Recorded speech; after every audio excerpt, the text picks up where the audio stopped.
Ubusobanuro bw'izina Thierry. Thierry ni izina ry'abahungu. Thierry ni izina ry'Ikidage rishingiye ku magambo abiri, Theoudi bisobanura abantu cyangwa se ubwoko bw'abantu runaka, hamwe n'irindi jambo bita Rick bisobanura umutegetsi cyangwa se umwami. Rero Thierry bisobanura umutegetsi w'abantu.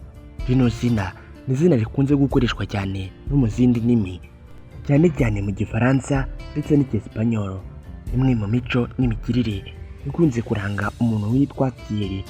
Thierry akunze kuba ari umuntu wigiramo imbaraga nyinshi. Thierry ni umuntu ukunda kwigaragaza nk'intwari, kandi Thierry ni umuntu urugambirira kugera ku bikorwa bikomeye. Thierry kandi ni umuntu ugira ubwenge bwinshi. Thierry usanga ari umuntu ugira urukundo rukomeye, cyane cyane abo mu muryango we. Thierry ni umuntu ugira umwete mwinshi, kandi Thierry ni umuntu ukunda ibikorwa by'ubuhanzi.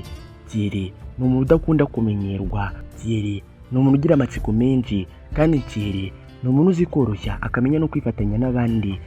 Rino zina Thierry ni izina ryakunze gukoreshwa cyane mu bihugu nk'Ubufaransa, Ubugereki, Ubusuwisi ndetse na Canada.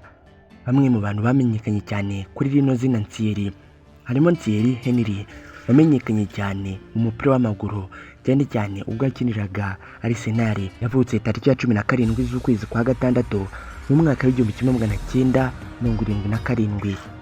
Hari kandi Thierry Mugira, wamenyekanye cyane mu gisata cy'imyambaro. Hari kandi Thierry Neuville, wamenyekanye cyane kubera gutwara muri rally. Rero nibo witwa Thierry uzi cyangwa uturanye n'umuntu witwa Thierry, reka nkwifurize kugubwa neza. Reka nkubwire ko gukora subscribe hano ari ikintu cy'ingenzi kuri twe. Naho jye nitwa Aimable Niyongira, munyemerere duhura ubutaha.